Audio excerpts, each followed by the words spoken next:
What's happening, guys, and welcome back to the channel. For today's video, we're going to be checking out the Transformers Studio Series 86 Core Class Decepticon Frenzy.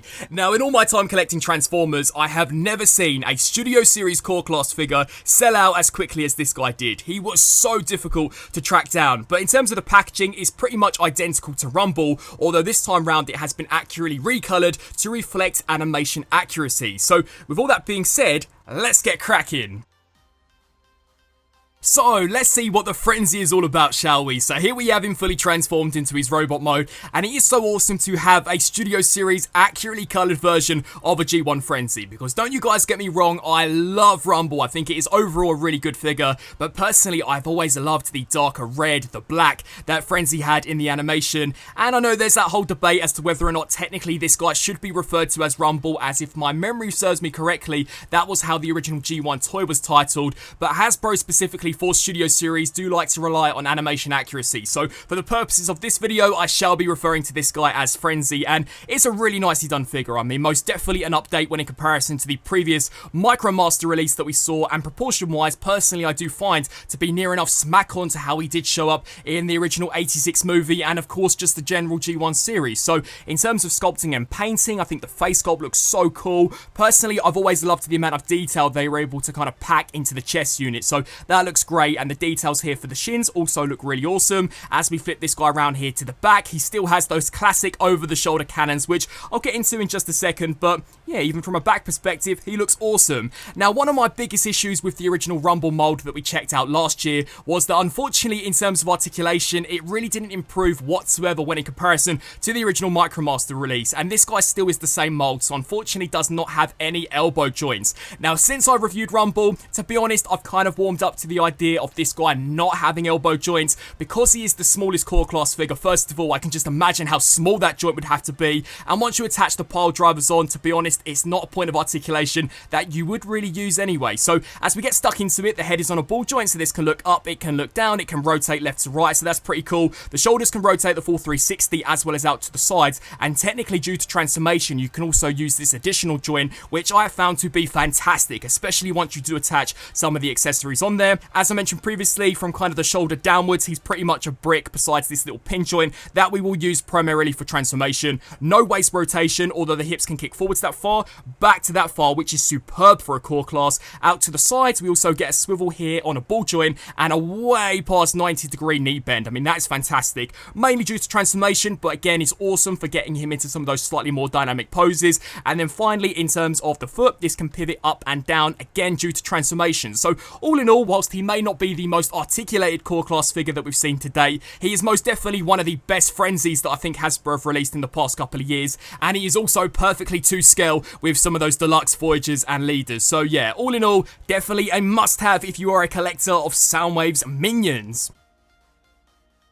Now, as we check out this guy's accessories, which ultimately are what makes him a core class, he does have these over-the-shoulder cannons, which you can leave in this configuration, or alternatively, you can attach them onto the sides of the forearms, which I believe is a look that both Rumble and Frenzy had, both in the original show as well as the movie, so that's really awesome. And then the coolest accessories, undeniably, are the pile drivers. Now, these were the biggest selling point when we originally saw Rumble last year, and yeah, definitely do ultimately make this guy a massive improvement when in comparison to the Micromaster release, as these are the signature Rumble and Frenzy weaponry. These look really awesome. I mean, this has been so nicely painted. Pretty much all of the red that you guys can see is paint, and the bottom part of these are separate pieces, so I guess technically you could hinge them a little bit down to kind of give you the impression that maybe he's actually using these in battle, although if you put them down a little too far, they do just pop clean off. But I guess in some ways that is fantastic for blast effects. But let's showcase how they actually look when attached to Frenzy, and this really does complete this guy's look. I mean, personally, I think this is so fantastic. Great proportions with the rest of the robot mode, and these pile drivers actually have quite a few ports on them. So for example, if you wanted to, you could attach the shoulder cannons onto the sides of these to kind of give them a more weaponized look, and we also have a pair of 5mm posts on the top, so if you wanted to, again, you could nick, say, the likes of the Studio Series ratchet accessories, peg them into the top, and this guy would be an absolute little menace to be reckoned with. So yeah, all in all, he definitely does come with everything that I would want from a Frenzy, and as I said, most definitely is an update over the previous version. Now as we check out a few comparisons, first up here we have Frenzy alongside Rumble, or Rumble alongside Frenzy, however you guys want to look at it, but these are identical in terms of molding. It really is just the colours which have ultimately changed, but that is animation accurate. So yeah, it's really sick that we now have the pair of these, and now that we have these, I hope that in the future, Hasbro bring out some proper 86 versions of Laserbeak, and in particular, Ravage, as I think that Ravage that we saw for Transformers Siege was completely lacking when in comparison to the version that we saw released for the Bumblebee movie subline. Next up, here we have him stacked up alongside the original Siege Micromaster version. So the Studio Series release, as I said previously, is just way more animation accurate in terms of proportion, and in particular color deco. I do believe this Micromaster was inspired by how the original G1 toy looked, and it's kind of crazy from an engineering perspective that whilst the new Studio Series version is a little bigger when in comparison to the Siege robot mode, when they are both transformed into cassette mode, they are identical in terms of scale. But obviously the biggest selling point that the Studio Series version has going for it is that it is fully decked out with all of the weapons that we saw this guy use in the animation. So yeah, without a doubt, the SS version is by far the superior release. For a few quickfire comparisons, here we have him stacked up alongside some of the other Soundwave minions. So first up we have Laserbeak, Ravage, which is almost as bad as my Soundwave impersonation, Autobot Eject, who was included with the Kingdom Blaster, and then finally, here he is alongside a more traditional core class figure, that being the Kingdom Megatron. So, whilst he is significantly smaller than Megatron, I think when you take into account all of the accessories, ultimately it does begin to kind of even out, and if they weren't going to put this guy in core class, then he would likely be kind of an additional accessory like we saw with Eject, and definitely would not have included those accessories. So, yeah, I'm going to take a core class with weapons over an accessory with none. So, now let's get stuck into transformation. So the first step would be to completely remove any of these accessories. We can then take the feet and slide these into the shins, so do the same here for this side. You'll then want to take the head and rotate it until the front is now facing the back, and as we come around here to the back, this ball joint will slide into this little cavity just like this. We can then take the hands, these will slide into a little hollow cavity on the inside of the forearm, so that completely conceals it, and do the exact same here for this side. You'll then want to utilize both the ball joint as well as that additional shoulder joint which I showcased previously, and basically hinge the arms upwards like that. The next step would be to then take the knee joint, rotate this section here like this, and then use both the hip and the ball joint to shimmy this up so that tiny little tab does slide into that groove. So do the same here for this side, slide this here all the way up, and then for a few finishing touches, shoot these shoulders here all the way to the back until these tiny little cutouts do perfectly line up with these little tabs. Do the same here for this side, so snap all of that into place, and bang! Here we have Frenzy fully transformed into his cassette mode. So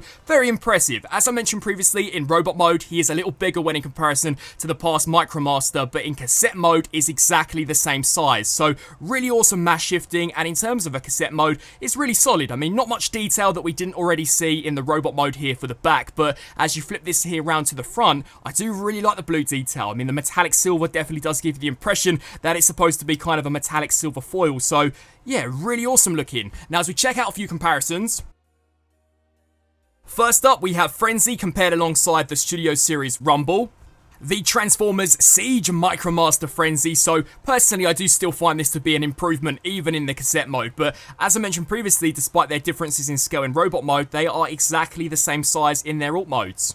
And then finally, because he is the same size as all of the Micromasters, here he is alongside Laserbeak. But I know you guys all want to see Frenzy embedded within the cassette deck of Soundwave. So here I have my Netflix version, which unfortunately has terrifically discolored. I mean, this guy just looks awful, but Frenzy, Operation Cross Compatibility.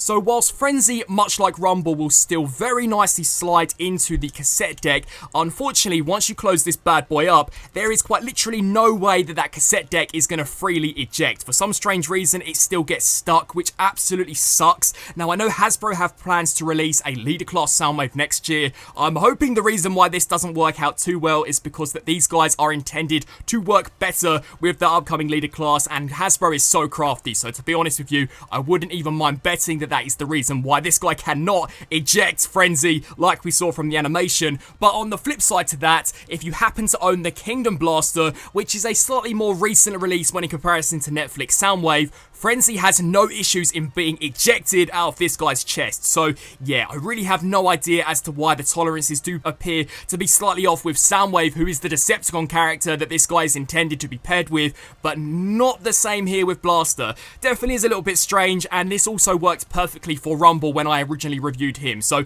it most definitely is an issue with the cassette deck of that Netflix Soundwave, sadly. And so, wrapping up on this review for the Transformers Studio Series 86 Core Class Decepticon Frenzy Red. Personally, I really enjoyed this figure. I mean, to begin with, I already really liked the Rumble mold. Yeah, I had my issues in regards to the lack of an elbow bend, but this figure comes with the pile drivers, which I think are desperately needed, because unfortunately, the previous Micromaster version never came with any accessories. So to me, at least, this really is the complete set for both Rumble and Frenzy. I'd love to get your thoughts on these two down in the comment section below. Which one is Rumble? Which one is Frenzy? Sound off down below, and until my next video, I'll see you then. Thanks for watching.